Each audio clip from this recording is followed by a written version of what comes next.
sebelum kita mulai pembelajaran, sekarang silakan kepada ketua kelas untuk memimpin doa. Untuk memulai pembelajaran hari ini, marilah kita berdoa menurut agama dan kepercayaan masing-masing. Berdoa dalam hati, mulai. Selesai.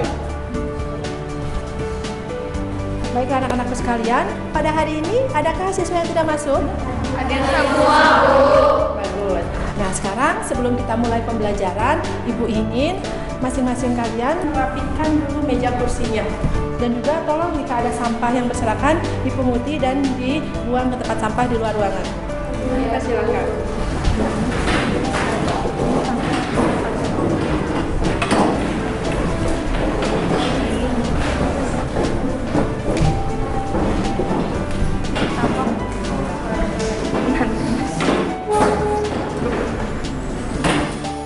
Baiklah anak-anakku sekalian, pada hari ini kita akan mempelajari materi 3.7 tentang menerapkan promosi dalam bisnis retail. Dan juga ada keterampilannya mengenai 4.7, diharapkan nanti kalian mampu untuk membuat sebuah desain promosi dalam bisnis retail. Adapun tujuan pembelajaran kita pada hari ini adalah diharapkan kalian mampu pertama menjelaskan konsep promosi menurut dua pendapat para ahli. Yang kedua adalah diharapkan kalian mampu untuk menjabarkan 6 tujuan promosi. Yang ketiga, diharapkan kalian mampu menjabarkan 6 macam bentuk promosi. Dan yang keempat, diharapkan kalian nanti mampu menentukan 2 dari 6 bentuk strategi bauran promosi yang tepat untuk sebuah usaha. Dan yang terakhir, diharapkan nanti kalian mampu untuk membuat sebuah desain bauran promosi yang tepat untuk sebuah usaha. Nah, selanjutnya, adapun teknik penilaian yang akan kita gunakan pada hari ini adalah Ibu akan menggunakan tes tertulis uraian untuk pengetahuannya dan juga tes penilaian produk untuk keterampilannya, di mana nanti kalian akan dinilai proses pembuatan serta hasil pembuatan produk desain promosinya. Adapun metode pembelajaran yang akan kita gunakan pada hari ini adalah Ibu akan menggunakan metode diskusi, observasi nanti ke salon terdekat dengan sekolah kita, juga presentasi kelompok. Nah, anak-anakku sekalian, sebelum kita mulai pembelajaran, Ibu ingin bertanya dulu sama kalian. Apakah kalian pernah mendengar kata promosi? Pernah, Bu. Yang seperti apa itu promosi? Ya, silakan Rizka. Seperti iklan di televisi, iklan di radio, dan diskon besar-besaran di toko, Bu. Bisa. Ada lagi yang lain? Saya, Bu. Ya, Rizka. Seperti spanduk dan baliho-baliho di pinggir jalan, Bu. Ya, bisa. Ada lagi? Saya, Ya, Tiara. seperti SPG yang menawarkan produknya di mall. Iya, betul. Nah, sekarang Ibu ingin bertanya, kenapa sih yang seperti itu dinamakan promosi? Ya, Sally. Karena melalui iklan-iklan di televisi, radio maupun majalah menyebabkan produk kita dikenal oleh masyarakat, Bu. Ya, tepat sekali. Baiklah anak-anakku sekalian, sebelum kita mempelajari apa itu promosi, sekarang Ibu akan menayangkan 2 buah video tentang 2 buah usaha salon kecantikan. Tolong kalian amati dan perhatikan baik-baik.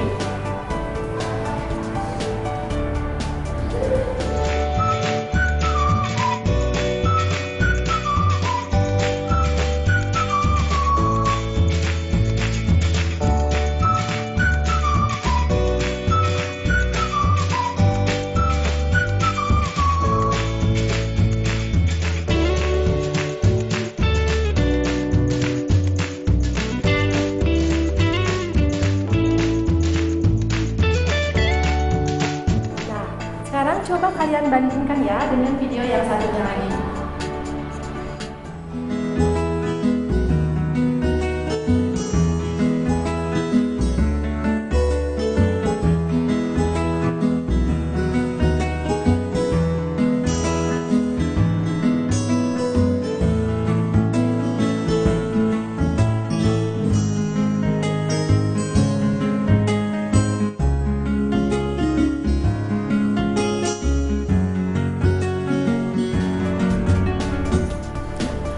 Anak-anakku sekalian, dari 2 buah tayangan video tadi, nih, kira-kira apa sih yang dapat kalian amati? Saya tuh salon A lebih ramai pengunjung sedangkan salon B sepi. Artinya salon A lebih diminati sedangkan salon B kurang diminati. Ya, bisa. Nah, oleh karena itu sekarang Ibu ingin tanya sama kalian, kenapa sih kedua salon tersebut berbeda kondisinya ya? Padahal dari segi letak kedua-duanya sama-sama strategis. Yang kedua, dari segi fasilitas pun keduanya sama lengkap. Dan dari segi harga pun kedua-duanya relatif menawarkan harga yang sama. Lalu kenapa bisa terjadi seperti itu? Silakan. Kemungkinan salon A pelayanannya lebih baik dibandingkan dengan salon B, Bu. Begitu. Ada yang lain? Saya Bu, Ya, silakan Tasya. menurut saya sepertinya salon A menggunakan promosi yang lebih gencar daripada salon B sehingga tidak banyak orang yang tertarik terhadap salon B. Bisa jadi seperti itu. Baiklah anak-anakku sekalian, banyak faktor yang menyebabkan sebuah usaha itu kurang diminati. Salah satunya ada faktor promosi. Nah, sekarang Ibu ingin masing-masing kelompok melakukan diskusi dan melakukan identifikasi.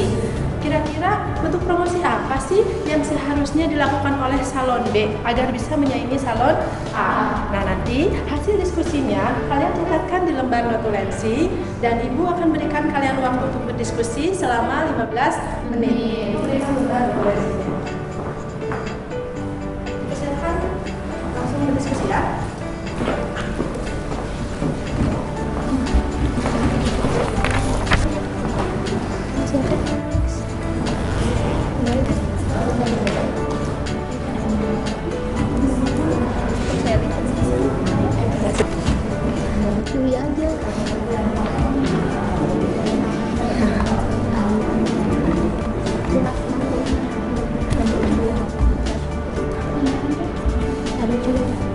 Nah, diskusinya selesai.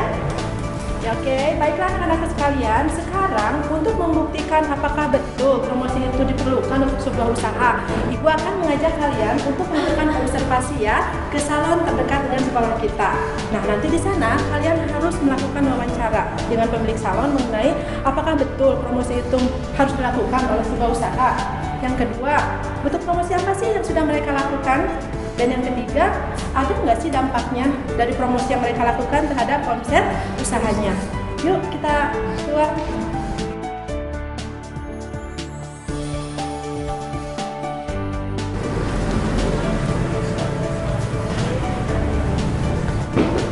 Selamat siang, kami siswa dari SMK Negeri 3 Bandung. Kami akan melakukan observasi mengenai promosi bagi perusahaan. Kami mohon meluangkan waktunya untuk melaksanakan wawancara. Baik, tunggu sebentar. Silakan dulu di sana.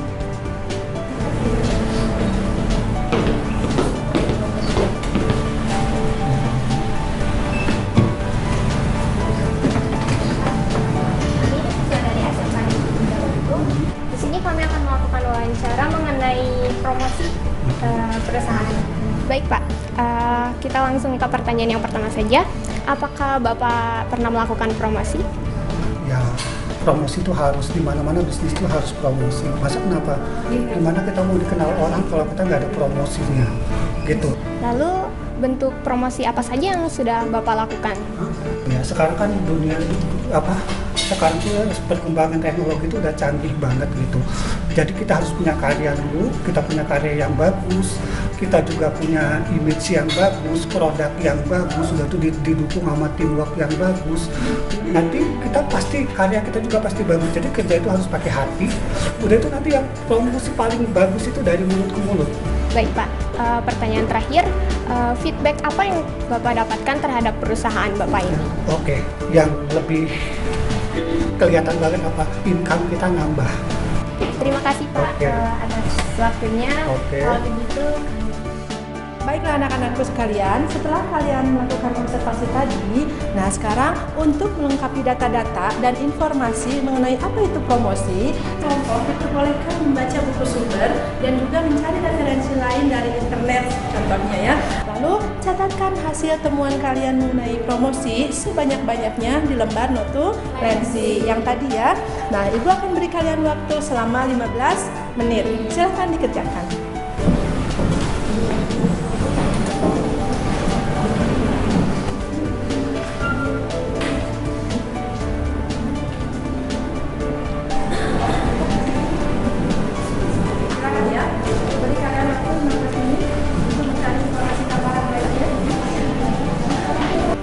Baiklah anak-anakku sekalian. sekalian, dari hasil observasi juga catatan informasi yang kalian peroleh dari buku sumber dan internet, sekarang masing-masing kelompok coba lakukan perbandingan ya dengan identifikasi awal mengenai bentuk promosi yang tepat untuk salon B.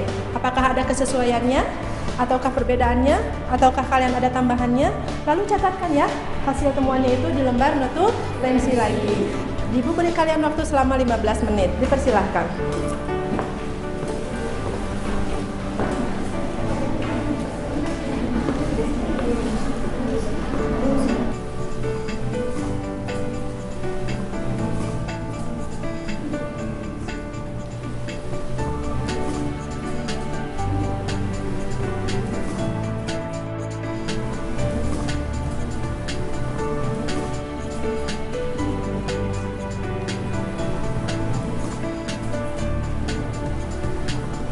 Baiklah anak-anakku sekalian, sekarang kita akan mulai mencoba menarik kesimpulan dari materi yang sudah kita kaji tadi ya, mengenai bentuk promosi apa sih yang tepat dilakukan oleh salon B. Yang tentunya ini harus didahului dulu dengan apa sih itu konsep promosi, tujuan promosi, serta bentuk-bentuk promosi itu seperti apa.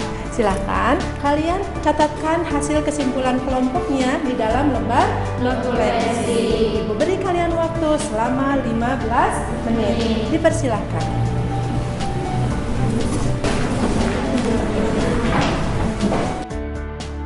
Baiklah anak-anak sekalian, sekarang silakan masing-masing kelompok perwakilannya untuk membacakan hasil kesimpulannya kepada masing-masing kelompok. Silakan membacakan. Saya Bu. Ya, silakan Ferdi. Assalamualaikum warahmatullahi wabarakatuh. Waalaikumsalam warahmatullahi wabarakatuh. Terima kasih, saya akan membacakan hasil kesimpulan dari kelompok kami. Promosi merupakan suatu upaya yang dilakukan oleh perusahaan untuk menginformasikan suatu produk dengan menonjolkan nilai lebih dari produknya dibanding produk lain yang sejenis kepada konsumen sehingga diharapkan dapat mendobrak angka penjualan dan menaikkan profit perusahaan. Lalu ada tujuan promosi. Pertama, menyebarkan informasi produk. Kedua, untuk mendapatkan kenaikan penjualan dan profit. Ketiga, untuk mendapatkan pelanggan baru. Keempat, untuk menjaga kestabilan penjualan. Kelima, membedakan serta mengunggulkan produk. Keenam, membentuk citra produk di mata konsumen. Lalu ada bauran promosi. Bauran promosi merupakan gabungan dari berbagai jenis promosi, mencakup hal-hal sebagai berikut, yaitu pertama iklan, kedua publisitas, ketiga promosi dari mulut ke mulut, keempat promosi penjualan, kelima public relation, keenam personal selling. Lalu untuk kasus pada salon B, untuk mendongkrak nilai penjualannya, salon B dapat melakukan bauran promosi melalui pertama membuat brosur seperti ini, buat brosur seperti ini. Lalu kedua, melalui iklan di media sosial. Pertama, melalui website, Facebook, dan Instagram. Demikian kesimpulan mengenai promosi, tujuan, bentuk, serta strategi bauran promosi yang dapat saya sampaikan. Atas perhatiannya saya ucapkan terima kasih. Dari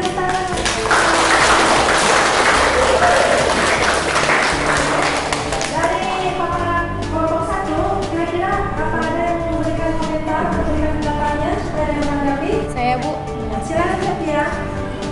Dari bentuk promosi yang dikatakan oleh kelompok 1, jika hanya melakukan promosi lewat brosur dan media sosial, menurut saya kurang maksimal. Dan menurut kelompok kami, salon B bisa melakukan promosi seperti membuat desain spanduk seperti ini, lalu memasang iklan di televisi seperti ini, dan juga bisa memasang iklan di majalah seperti ini. Iya. Terima kasih Bu Sophia. Ada lagi yang mau berkomentar? Dipersilakan. Ya, ya silakan. Menurut saya, bukankah iklan di televisi memerlukan biaya yang sangat mahal? Dan apakah itu akan sebanding dengan omset yang dihasilkan oleh perusahaannya? Ya, Ada lagi? Ada sebelum Ibu menjawab, ada yang mau berpendapat? Saya Bu, Ya silakan Marlina. kalau menurut pendapat saya, iklan di televisi itu memang membutuhkan biaya yang mahal sehingga sebaiknya dilakukan oleh perusahaan yang memang sudah terkenal dan memiliki omset yang tinggi. Sementara itu untuk perusahaan pemula sebaiknya melakukan promosi yang tidak membutuhkan biaya yang tinggi seperti brosur, media sosial dan web. Ya, tepuk tangan buat Marlina. Temannya yang mau berikan komentar? Saya Bu, Ya, silakan Ella. menurut saya sebuah perusahaan jika memang ingin produknya dikenal oleh konsumen, ia harus mengeluarkan modal yang besar untuk promosi. Menurut referensi yang saya baca tadi, biaya cukup tinggi yang dikeluarkan oleh perusahaan adalah memang untuk promosi. Tetapi ini pun akan terbayarkan dengan mendatangkan konsumen yang banyak dan ini akan mendatangkan omset yang besar, Bu. Iya, terima kasih Lela. Sekarang buat Lela. Nah, sekarang dari berbagai macam pendapat teman-teman tadi, kira-kira siapa yang dapat mengambil kesimpulan? Bentuk strategi promosi apa yang kiranya tepat dilakukan oleh sebuah perusahaan? Siapa? Oh iya, silakan Ale. Menurut saya, pendapat dari teman-teman tadi memang benar. Karena seorang pengusaha memang seharusnya menjadi risk taker yang handal. Tetapi dalam menentukan keputusan mengenai bentuk promosi apa yang seharusnya mereka lakukan, harus melakukan analisa atau riset terlebih dahulu. Dan tentunya harus disesuaikan dengan budget dan tujuan dari perusahaan tersebut, baik itu dari jangka panjang maupun jangka pendek. Jadi menurut saya masing-masing kelompok tadi yang sudah memperlihatkan bentuk promosinya tadi sudah tepat dengan karakteristik dan skop perusahaan. Iya, tepat sekali. Tepuk tangan untuk kita semua. Baiklah anak-anakku sekalian, dari kesimpulan yang telah dibacakan oleh teman kalian tadi, jadi apa sih sesungguhnya promosi itu?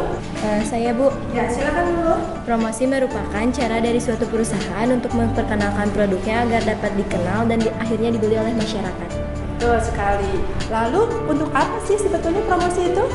Saya Bu. Ya, silakan Salsa. Ya, jadi tujuan promosi yaitu untuk menyebarkan informasi produk, untuk mendapatkan kenaikan penjualan dan profit, untuk mendapatkan pelanggan baru dan mempertahankan kesetiaan pelanggan, lalu untuk menjaga kestabilan penjualan dan membedakan produk perusahaan dengan produk pesaing, lalu membentuk citra produk.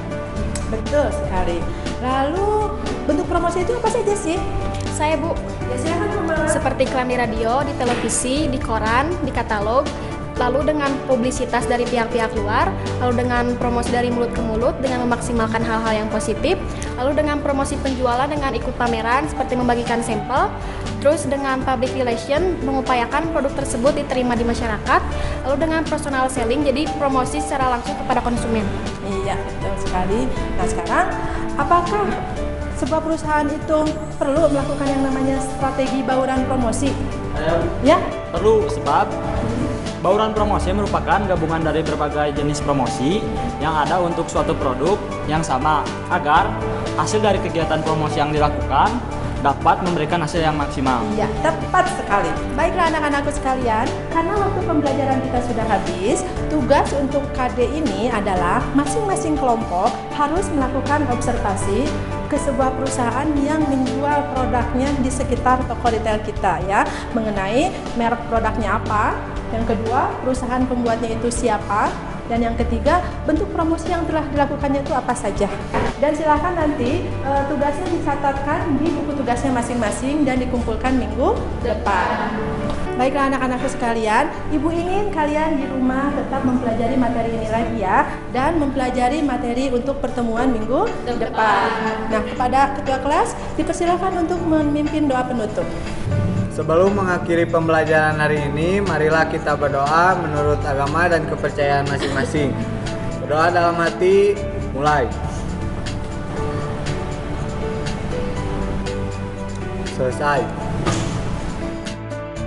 Baiklah anak-anakku sekalian, Ibu harap apa yang kita pelajari pada hari ini dapat bermanfaat untuk kita semua ya. Selamat menjalankan aktivitas KBM selanjutnya. Selamat siang. Wassalamualaikum warahmatullahi wabarakatuh. Waalaikumsalam.